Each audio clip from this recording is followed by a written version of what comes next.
আলহামদুলিল্লাহ ওয়াসসালাতু ওয়াসসালামু আলা রাসূলিল্লাহ ওয়া আলা আলিহি ওয়া সাহবিহি ওয়া ওয়ালা আম্মা বা'দ। বলছেন, যখন এই কথা সাব্যস্ত হলো যে যাদের সাথে আল্লাহর নবী সাল্লাল্লাহু আলাইহি ওয়াসাল্লাম যুদ্ধ করেছিলেন তাদের বিবেক বুদ্ধি আরও শার্প ছিল এবং তাদের শিরকটা আরও হালকা ছিল, তখন তুমি এই কথা জেনে রাখো যে তাদের একটা সংশয় আছে।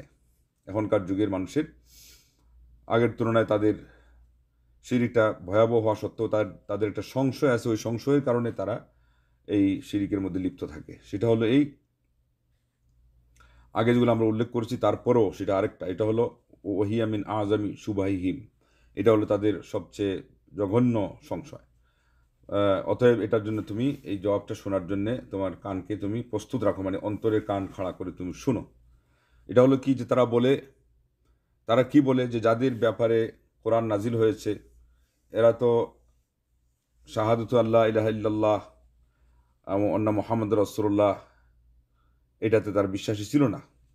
তার মানে আল্লাহ রসুলে তারা স্বীকৃতি দেয় নাই এবং পুনরুত্থানকে অস্বীকার করতো, পরকাল দিবসকে অস্বীকার করতো, কোরআনকে অস্বীকার করতো এবং তারা সেটাকে জাদু মন্ত্র মনে করতো। আমরা তো এর বিপরীতে লা ইলাহা ইল্লাল্লাহ মুহাম্মদুর রাসূলুল্লাহ এটা সাক্ষ্য প্রদান করছি, কোরআনকে সত্য বলে জানছি, পরকাল দিবসকে আমরা সত্যায়ন করি, এটাকে বাস্তব হবে এটাকে জানি, নামাজ পড়ি, রোজা রাখি। তো আমাদেরকে কিভাবে তাদের সাথে তুলনা করেন? তখন উনি জবাব দিচ্ছেন যে আলিমদের মধ্যে এই কথায় কোনো দ্বিমত নেই যে কেউ যদি রাসূল সাল্লাল্লাহু আলাইহি ওয়াসাল্লামকে কোনো একটা বিষয়ে সত্য বলে জানে, আবার ওই আল্লাহ রসুল সাল্লামকেই আবার কোনো একটা বিষয়ে গিয়ে মিথ্যারূপ করে মিথ্যা বলে জানে, তাহলে সে কাফির হয়ে যায়। এবং এই যে কোনো একটা বিষয়ে মিথ্যারোপ করার কারণে সে আর ইসলামে প্রবেশ করতে পারে না, এটা সবাই একমত।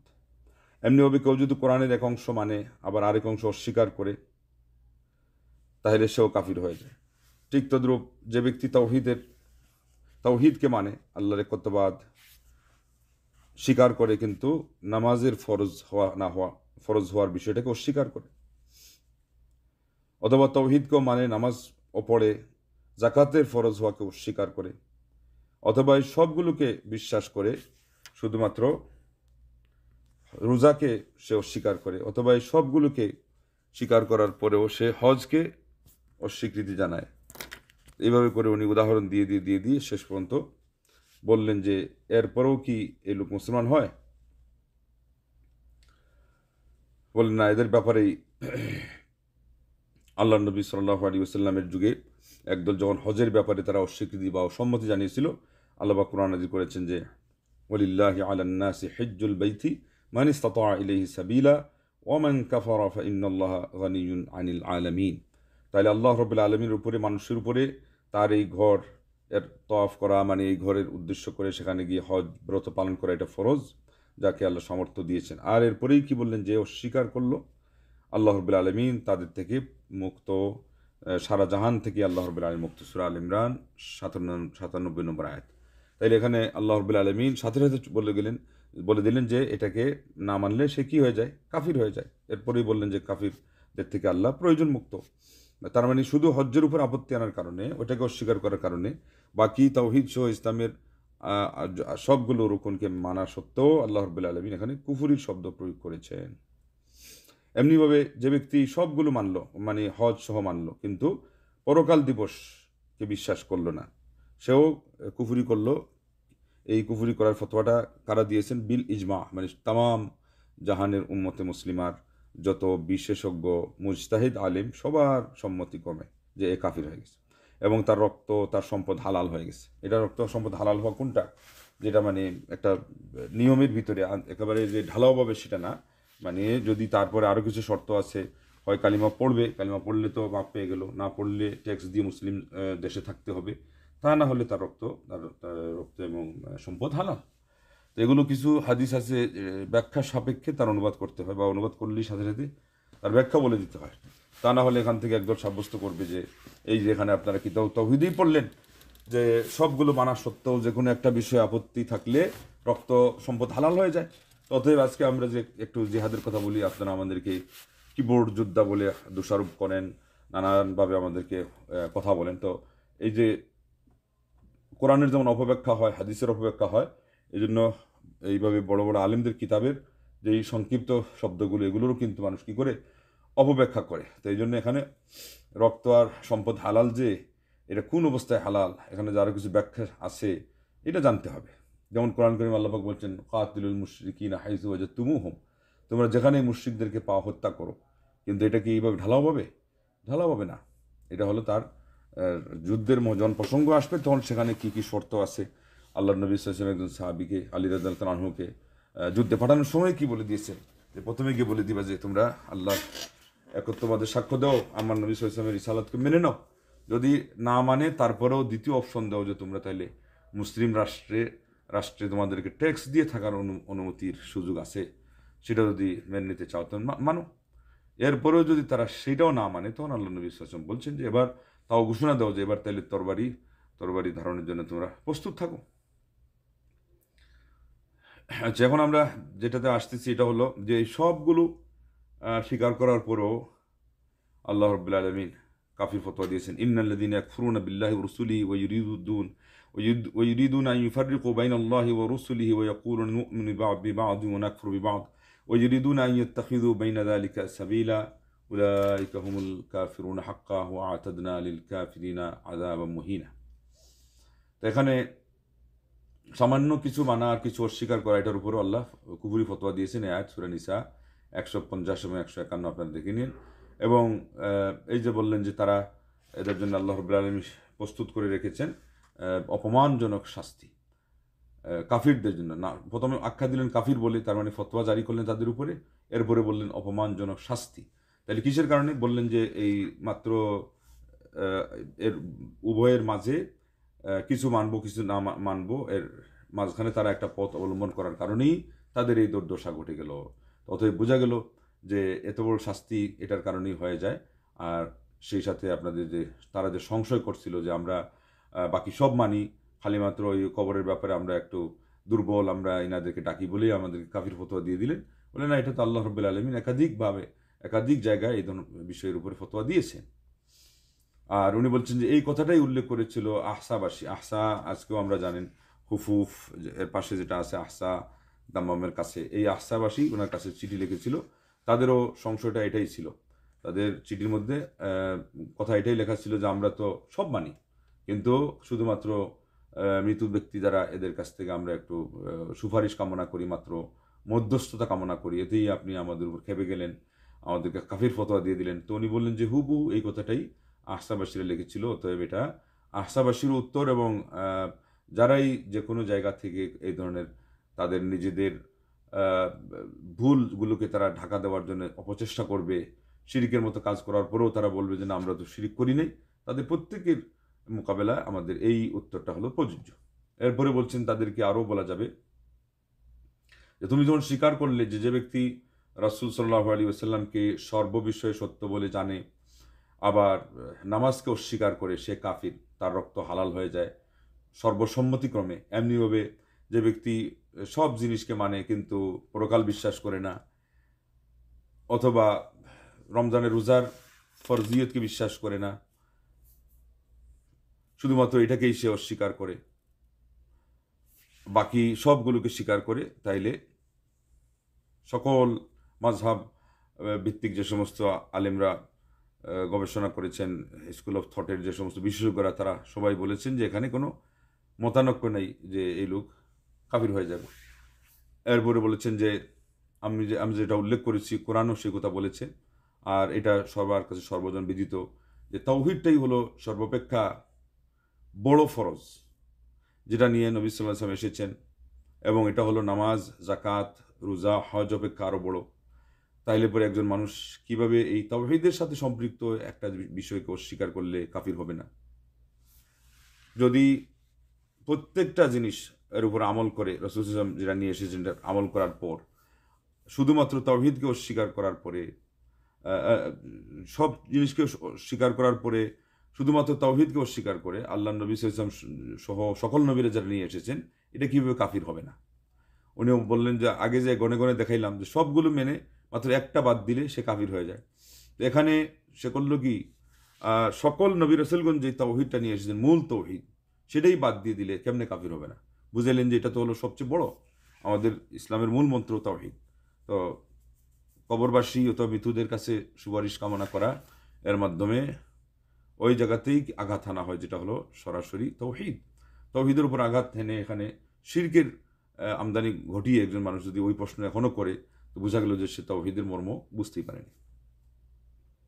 এমনিভাবে তাদেরকে বলা হবে যে আল্লাহ নবী সাল্লাল্লাহু আলাইহি ওয়াসাল্লামের সাহাবাগণ বনী হানিফা এদের সাথে যুদ্ধ করেছেন, অথচ তারা মুসলমান হয়েছিল আল্লাহ নবী সাল্লাল্লাহু আলাইহি ওয়াসাল্লামের সাথে। তারা লা ইলাহা ইল্লাল্লাহ মুহাম্মাদুর রাসূলুল্লাহ সাক্ষ্য দিয়েছিল, তারা নামাজ পড়তো, আজান হতো তাদের এলাকায়।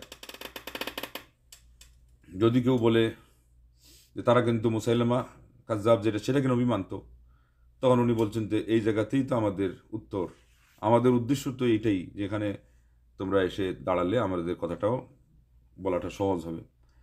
যে যদি একজন মানুষকে আল্লাহ নবী সাল্লাল্লাহু আলাইহি ওয়াসাল্লামের আসনে আসীন করার কারণে কাফির হয়, আর তার রক্ত তার সম্পদ হালাল হয়ে যায়, শাহাদত এর উভয় সাক্ষ্যবাণী তাওহীদ এবং রিসালাতের কোনো কাজ না দেয়, নামাজ কোনো কাজে আসে না, তাইলে যে ব্যক্তি শামসান এবং ইউসুফ এবং অন্য কোনো সাহাবি বা নবী ইনাকে আল্লাহ রাব্বুল আলামিনের স্তরে আসীন করে ফেলবে, তার কি অবস্থা হবে?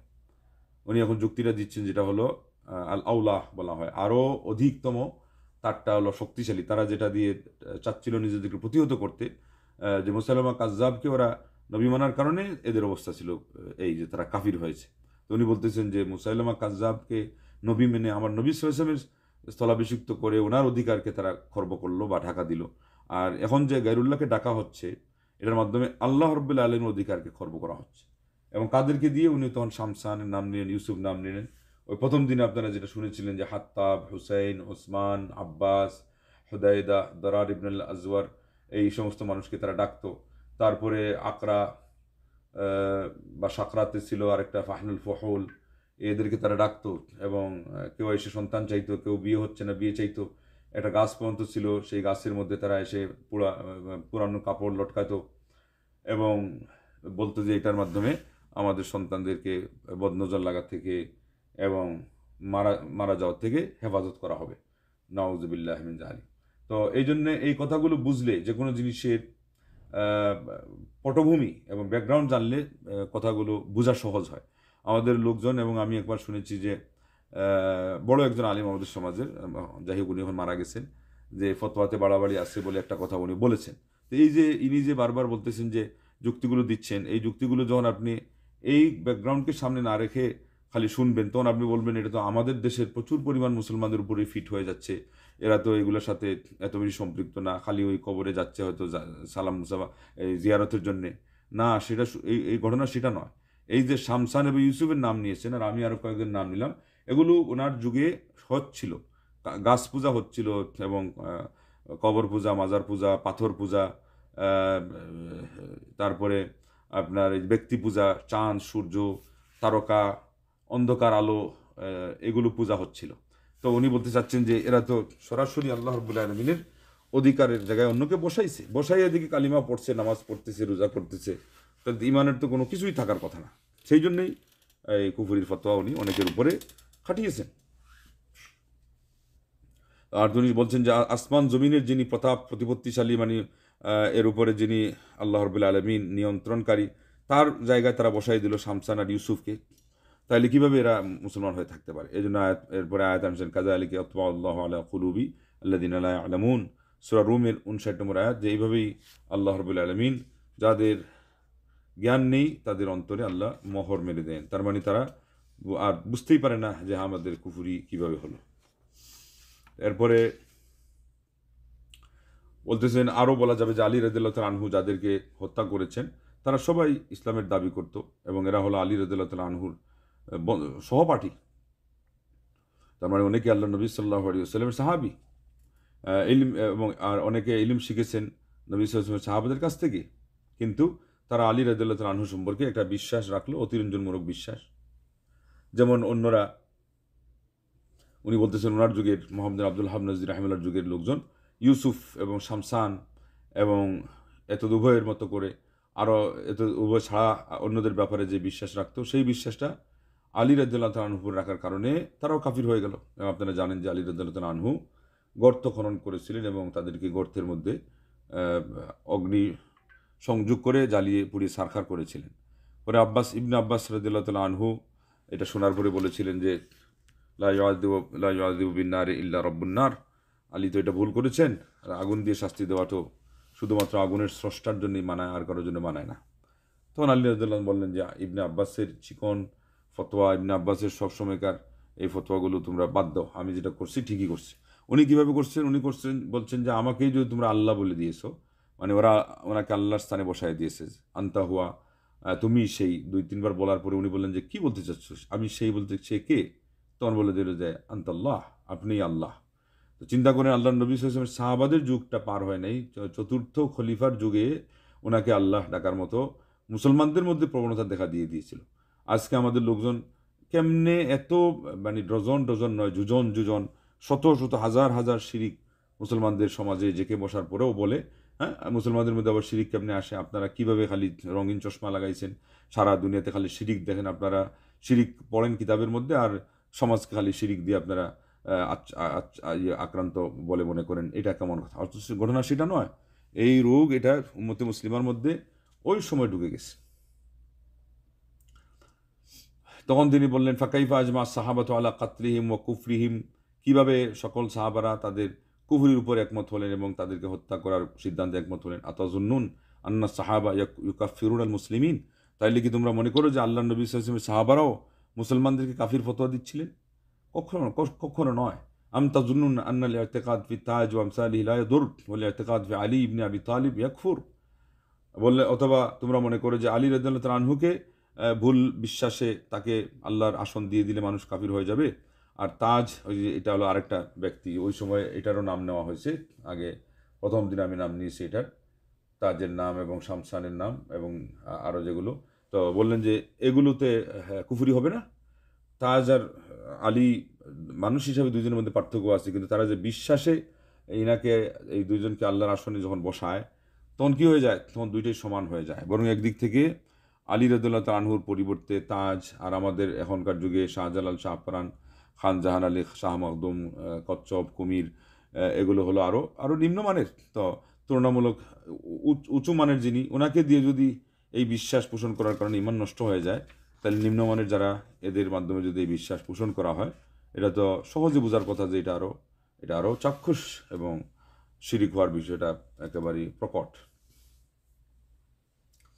তারপরে বলছেন যে আরও বলা হবে বনু উবাইদ আল কাদ্দাহ, যারা মাগরিব জয় করেছিল, রাজত্ব চালিয়েছিল মরক্কোতে এবং মিশরে বনি আব্বাসের যুগে।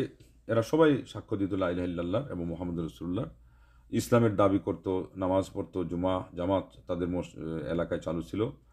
যখন তারা শরীয়তের বিপরীত কিছু কাজ এবং আচরণ তারা প্রকাশ করলো, এবং সেটা আজকে আমরা যেই অবস্থায় আছি, উনি বলছেন এখনকার যুগে আমি যেই পরিবেশে আছি এর চেয়ে কম ছিল সেটা, তারপরেও মানুষ তাদের কুফরির উপরে একমত হয়ে গেল, তাদেরকে হত্যা করার ক্ষেত্রে সবাই ঐক্যবদ্ধ হয়ে গেল, আর বলল যে তাদের দেশ এটা হয়ে গেছে যুদ্ধের দেশ, মানে কুফরির দেশ, যেখানে যুদ্ধ করা মুসলমানদের উপরে ফরজ। তারপরে মুসলমানরা তাই করলো এবং শেষ পর্যন্ত এদের হাত থেকে এই মুসলিম এলাকাগুলোকে, তাদের করতলগত যেগুলো হয়ে গেছিল সেগুলোকে তারা উদ্ধার করলো। এরা কারা? এরা উবায়দি, ফাতিমি, রাফেদি, ইবাদি, বাতিনি, এই সবগুলো তাদের টাইটেল।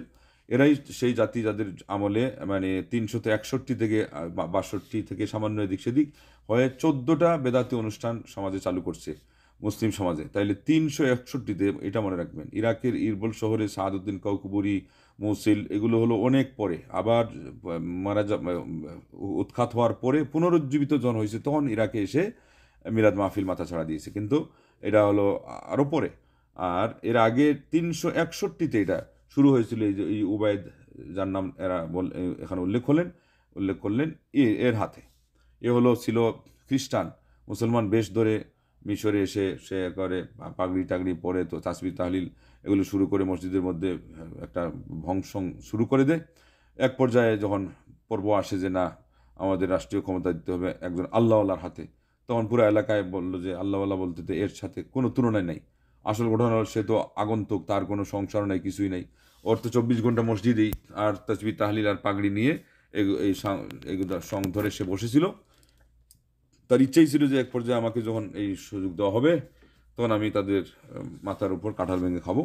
তো এই জন্যে করে সে সরকার মধ্যে হিসাবে তাদের কাছে সে নির্বাচিত হয়ে যায় এবং এক পর্যায়ে ইয়ের যেই মাস যেটা রবিউল আউয়াল মাস যখন আসে তখন সে যুক্তি অবতারণা করে যে খ্রিস্টানরা কি তাদের নবীর যে সম্মান করলেই কি হবে, আমাদের নবী কি খ্রিস্টানদের নবীর চেয়ে বড় না? তারা বললো যে অবশ্যই বড়। তো খ্রিস্টানরা যিশু খ্রিস্টের নামে ক্রিসমাস বার্থডে তারা পালন করে, তা মোহাম্মদ সাল্লাল্লাহু আলাইহি ওয়াসাল্লামের নামে মিলাদ মাহফিল কেন হবে না? এই দেখেন হলো মিলাদের জন্ম। একেবারে এর উপরে আর কোনো কথা নেই। এর আগে এক মুহূর্ত আগ পর্যন্ত মানে 361 এর আগে কোনো কথাই নেই। মিলাদের কোনো নামগন্ধ ইসলামের ইতিহাস মুসলিম সমাজ কশ্চিনকালেও দেখাও নাই, শোনা নেই।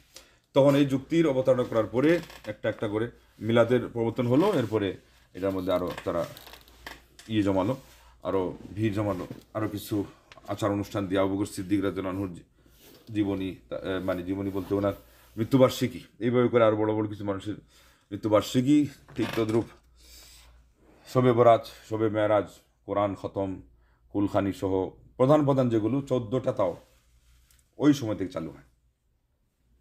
তাইলে ফল দিয়ে বৃক্ষ চেনা যায়, বৃক্ষ দিয়ে ফল চেনা যায়। এরা হলো সেই জাতি এবং এই হলো সেই সরকার, যার সরকারের আমলে খতিব যখন খুতবা দিতেন শুক্রবার দিনে তার নাম নিতে হইতো, তার নাম নেওয়ার সাথে সাথে তামাম মসজিদের মুসল্লিদেরকে সেজদায় লুটে পড়তে হইতো। অতএব এদেরকে তারা জুমা পড়তেছে, আবার জামাত তো আসি আছে, জুমাও হচ্ছে, কিন্তু ফাঁক দিয়ে এটা ঢুকাই দিল। এখন কেউ যদি বলে যে ইসলামের সকল ধর্মকর্ম করার পরে একটা দুইটা যদি শিরিক জাতীয় হয়েও যায় তাইলে আপনারা শিরিক ফতোয়া দেন কেন? এর অর্থ হলো সে এই যে ইসলামে যেগুলো ঘটে গেল, সালফে সালেহিনরা বাস্তবে যে জিনিসগুলোকে কুফুরি বলে নির্ণয় করলেন, ফতোয়া দিলেন, এর উপর বিধান জারি করলেন, যুদ্ধ করলেন, দেশ দখল বেদখলে গিয়েছিল এদের হাতে থাকার কারণে দখলে আনলেন, এগুলো সব তাদের কাছে ভুয়া। অথবা কথায় যেটা বলা হয় যে এক বালতি দুধের মধ্যে যদি পেশাব এক ফুটা পড়ে যায় সব নাপাক, এটাও সে বুঝে না, অথচ ঘটনা এটাই বাস্তব। তাদেরকে আরও বলা হবে যে আগের যুগের এদেরকে, এরা যখন বলে যে আগের যুগের এদেরকে কাফির বলা হয়েছিল এই জন্য যে এরা শিরিকও করতো, আল্লাহ রসুল সাল্লামকে অস্বীকারও করতো, কোরআনকে অস্বীকার করতো, পরকাল দিবসকে অস্বীকার করতো, সবগুলো করার কারণে। উনি বলছেন যদি তারা এই কথা বলতে চায় যে এই সবগুলো বলার কারণে শিরিক হয়, তাইলে তুমি বলে দাও যে আলেমগণ, প্রত্যেক মাযহাবের আলেমরা যে একটা চ্যাপ্টার ঠিক করেছেন তাদের কিতাবের মধ্যে, হুকমুল মুরতাদ মানে ধর্মত্যাগীর বিধান, এই ধর্মত্যাগীটা কোনটা? ধর্মত্যাগী আমাদের সমাজে তার উদাহরণ দাউদ হায়দার, সালমান রুশদি, তাসলিমা নাসরিন এবং এরপরে যে আরও কয়েকটা বের হলো এই নাস্তিক, এইগুলো ধর্মত্যাগী। এরা কি সব ইসলামের সবগুলোকে অস্বীকার করে ধর্মত্যাগী হয়েছে? নাস্তিক যেগুলো সেগুলো তো আলাদা, এদের নামই আসছে এখান থেকে, যারা সব অস্বীকার করতেও পারে। কিন্তু এগুলোর মধ্যে অনেকে আছে যে নামাজ পড়ছে, রোজা করছে, 13 বার উমরা করছে, ইন্না লিল্লাহি ওয়া ইন্না ইলাইহি রাজিউন, কিন্তু ওরা তো সবটা আঘাত হানে নাই। দুর্নাম করতে গিয়ে হয়তো একজন বেশি লেখছে ইসলামের বিরুদ্ধে, সব জায়গাতেই আঘাত হানছে, কিন্তু সবটা তো শর্ত না। মুরতাদ হয়ে গেছে মাত্র একটা জিনিসকে অস্বীকার করার কারণে। হয়তো বা আল্লাহ নবী সাল্লাল্লাহু আলাইহি ওয়াসাল্লামের উপর কটূক্তি করছে, মুরতাদ হয়ে গেছে। হয়তোবা ইসলাম কোরআনের উপরে সন্দেহ পোষণ করছে, মুরতাদ হয়ে গেছে। অথবা পুরা কোরআন না, কোরআনের একটা বিধান, যেমন তাদের একটা প্রসিদ্ধ কথা হলো যে ইসলামে বহু বিবাহ যেটা, এটা গ্রহণযোগ্য না। উত্তরাধিকারের ক্ষেত্রে মেয়েকে ছেলের তুলনায় অর্ধেক দেওয়া, এটা তারা স্বীকার করে না। তো এটার যে কোনো একটা অস্বীকার করলেই কিন্তু যথেষ্ট ধর্মত্যাগী হওয়ার জন্য। তো এইভাবে করে আলিমরা একটা কথা, যে কথার কারণে একজন মানুষের কুফুরি হয়ে গেছে, তো তারা ফতোয়া দিয়েছেন। তো বলছেন এই সব জিনিস থাকা সত্ত্বেও কিভাবে তোমরা আমাদেরকে প্রশ্ন করো যে আমরা কাফির ফতোয়া দিতে গেলে সকল বিষয় স্বীকার করা লাগবে? তো বলছি যে আলিমগণ এত কিছু উল্লেখ করছেন যেখানে গিয়ে শেষ পর্যন্ত তাদের জান এবং মাল হালাল হয়ে যাওয়া, এটা সামান্য জিনিস, আমরা যেগুলোকে কিছুই মনে করি না, কোনো একটা বাক্য উচ্চারণ করা তাদের জিহ্বা দিয়ে, যেটা হয়তো অন্তরেও নাই। কারণ অনেক জিনিস আছে যে অন্তরে থাকা লাগবে না, মুখ দিয়ে বলে ফেললেই মানুষ কাফির হয়ে যায়। অথবা কোনো সময় আছে যে তারা বলতেছিল যে আমরা এটাকে মজা করে বলছিলাম, যোগ হিসাবে বলছিলাম। তো এটার উপরেও কুফরি ফতোয়া আসছে। এটা কোরআন কারীমের মধ্যে সূরা তৌবার 65 এবং 66 নম্বর আয়াতের মধ্যে আসলো না? তাবুক যুদ্ধ থেকে ফেরার সময় ওরা বলল যে আল্লাহর নবী সাল্লাল্লাহু আলাইহি ওয়াসাল্লাম এর সাহাবাদেরকে দেখলাম যে এরা খুব পেটুক এবং যুদ্ধের ক্ষেত্রে এরা খুব আহ, আহ, মানে কাপুরুষ। তো এইরকম কাপুরুষ আর এরকম পেটুক আমরা আর দেখি নাই, আর মিথ্যুক আমরা আর দেখি নাই। তখনই একজন সাহাবী আল্লাহ নবী সাল্লাল্লাহু আলাইহি ওয়াসাল্লামের কাছে গেলেন দল ভেঙে, বললেন যে আপনাদের এবং সাহাবাদের সম্পর্কে এরা এই মন্তব্য করছে, এদের কি বলা যায়? তখনই আল্লাহ রাব্বুল আলামিন এবং তাদেরকে যখন প্রশ্ন করা হলো, তারা বলল যে আমরা শুধুমাত্র রাস্তা অতিক্রম করার জন্য আল্লাহ নবী সাল্লাল্লাহু আলাইহি ওয়াসাল্লাম এগুলো আমরা বলেছিলাম। কুল আবিল্লাহি ওয়া আয়াতিহি ওয়া রাসূলিহি কুনতুম তাস্তাহজিউন লা তা'তাযিরু ক্বাদ কাফারতুম বা'দা ঈমানিকুম ইন না'ফু আন তা'iফাতিন মিনকুম নু'আযিব তা'iফাতান বিআন্নাহুম কানু মুজরিমিন। তারা উত্তর দিয়েছিল, ইন্নামা কুন্না নাখুদু ওয়া নালআব, আমরা একটু গল্প করতেছিলাম রাস্তা অতিক্রম করার জন্যে, আর খেল তামাশার ছলে আমরা এগুলো বলছিলাম। কিন্তু এই যে খেল তামাশার ছলে যে বলল আল্লাহ নবীর সাহাবাদের মানহানিকর কথা, এবং সেখানে আল্লাহ নবীও হাজির, কিন্তু এখানে বরং শব্দ তারা বলছে যে নবী যেগুলোতে নবী সাল্লাল্লাহু আলাইহি ওয়াসাল্লামকে বাদ রেখেই শুধুমাত্র সাহাবা ইকরামদেরকেই তারা এখানে ইঙ্গিত করেছে, যে এই নবীর সাথীদেরকে আমরা দেখতে পাচ্ছি যে এরা এরকম মিথ্যুক এবং কাপুরুষ এবং পেটুক। তো দেখেন, সাহাবাদের ব্যাপারে কটূক্তি করার কারণে আল্লাহ পাক আসমান থেকে উত্তর দিলেন। সূরা তৌবার 65 এবং 66 নম্বর আয়াত, এগুলো ভালো করে অনুবাদ দেখে নিন। আল্লাহ কঠিনভাবে উত্তর দিয়ে প্রশ্ন করলেন, আবিল্লাহি ওয়া আয়াতিহি ওয়া রাসূলি কুনতুম তাস্তাহজিউন, আরে তোমরা আল্লাহর নিদর্শন, আল্লাহর রাসূল, এদেরকে নিয়ে তোমরা ঠাট্টা মশকারি করছিলে। এবং এখানে একটু আগে আপনারা শুনলেন যে তারা শব্দ বলছে সাহাবাদের কথা। আল্লাহ রাব্বুল আলামিন এটাকে নিয়ে গেছেন কোথায়? আল্লাহর উপরে, তার নিদর্শন মানে আয়াত দিয়ে প্রথম উদ্দেশ্য কোরআন এবং রাসূলের উপরে। তার মানে যে জিনিসের সম্পর্ক ইসলামের সাথে আছে, ইসলামের শেকড়ের সাথে আছে, এটা যদি আপনি আলাদা করেও কথা বলতে চান, বলেন যে আমি ইনাদেরকে বলছি, তো হবে না। আপনার বিধান পেয়ে যাবে পুরো ইসলামকে নিয়ে হেয় প্রতিপন্ন করার। সেটা থেকে আলিমুল বলছেন, আজকালকার যুগে যারা ইসলামিক স্কলারদেরকে নিয়ে ঠাট্টা মশকারি করে, হুবহু এই ঘটনা ঘটবে। কেননা ইসলামিক স্কলারকে নিয়ে ঠাট্টা মশকারি যদি শুধু এই কারণেই করে থাকে যে তারা দিনের প্রতিনিধিত্বকারী, আল্লাহর দিনের রিপ্রেজেন্টেটিভ, তাইলে পরে তাদেরকে মন্তব্য করা মানে আল্লাহকে নিয়ে মন্তব্য করা, কোরআনকে নিয়ে মন্তব্য করা, আল্লাহর নবী সাল্লাল্লাহু আলাইহি ওয়াসাল্লামকে নিয়ে মন্তব্য করা। হ্যাঁ, যদি তার কোনো ব্যক্তি চরিত্রের, তার বিশেষ কোনো, তার সাথে সম্পৃক্ত কোনো বিষয় নিয়ে কথা বলে, সেটা একটু ভিন্ন। তো এরপরেও আজকাল যেগুলো হয়, এগুলো উদ্দেশ্য প্রণোদিতভাবেই করা হয় যখন, তখন কিন্তু ঢালাওভাবে বেশিরভাগ এরা হলো এই কাতারেই পড়ে যায়। আর এই ব্যাপারে হাদিস আসছে, মান বাদ্দালা দীনাহু ফাকতুলুহু, যে কোনোভাবে যদি কেউ দিনের থেকে বের হয়ে যায়, তার দিন ছেড়ে দেয়, তাইলে তাকে আল্লাহ নবী সাল্লাল্লাহু আলাইহি ওয়াসাল্লাম বলছেন হত্যা করো। বুখারী শরীফ 2016। কিন্তু এটাও একই অবস্থা। এখানে হত্যাটা প্রযোজ্য হবে কার উপরে? হত্যার নির্দেশ প্রযোজ্য হবে যিনি মুসলিম শাসক, তার উপরে, সবার উপরে কিন্তু প্রযোজ্য হবে না।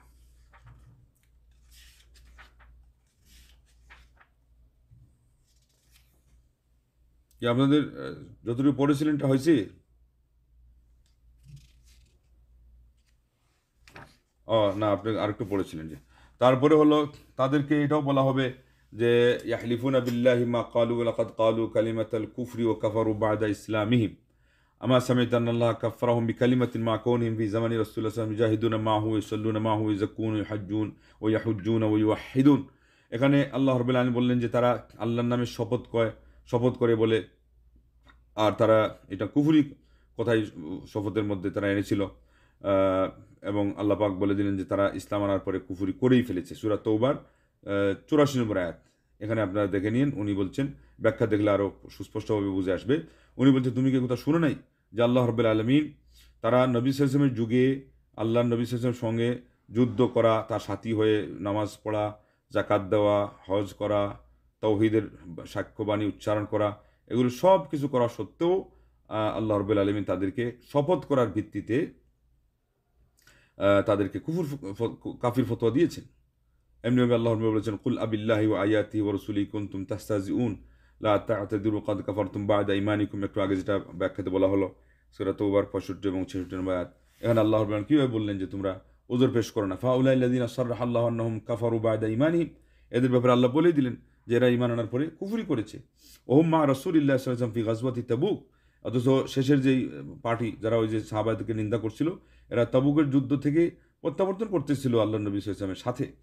قالوا كلمة ذكروا أنهم قالوها على وجه المزح على مزح قالوا كلمة ذكروا أنهم قالوها على وجه المزح তারা এমন একটা বাক্য উচ্চারণ করেছে তারা নিজেরাই বলতেছে এটা শুধুমাত্র হাসি খুশি করতে গিয়ে তারা বলছিল মস্কারি নয় মস্কারি বলতে বিদ্রুপ ওই অর্থ নয় এটা হলো ঠাট্টা মস্কারি একটা আর ওটা হলো হাসি খুশি বা আমরা যাকে বলি যোগ করা এটা হলো যোগ এর দৃষ্টিতে তারা বলেছিল ফাতাহাম্মাল হাদি শুভা এই সন্দেহের বা এই সংশয়টাকে তুমি একটু চিন্তা করে দেখো যে তারা নিজেরা এটা দিয়ে মেনে নিতে পারে না যে আমরা শুধুমাত্র মজা করে আমরা একটা জিনিস যোগ করে বললাম আর এটাই কুফরি হয়ে যাবে তো আল্লাহ ইনি বলছেন যে আল্লাহ তো এটাকে কুফর হিসাবে নিয়ে নিচ্ছেন ওইয়া কাউলুহুম এটাই তাদের কথা তুকাফিরুনা মিনাল মুসলিমিনা উনাসান ইয়াশহাদুনা আল্লা ইলাহা ইল্লাল্লাহ ওয়া ইউসাল্লুনা ওয়া ইয়াসুমুন ওয়া ইয়াসুমুন বলছে যে এই কথাটাই আজকের যুগে মানে শেখ সাহেবের যুগে লোকজন বলতেছিল আমাদের যুগে তো আরও বেশি বলতেছে যে তোমরা এমন মুসলমানদেরকে কাফির বলে দাও যারা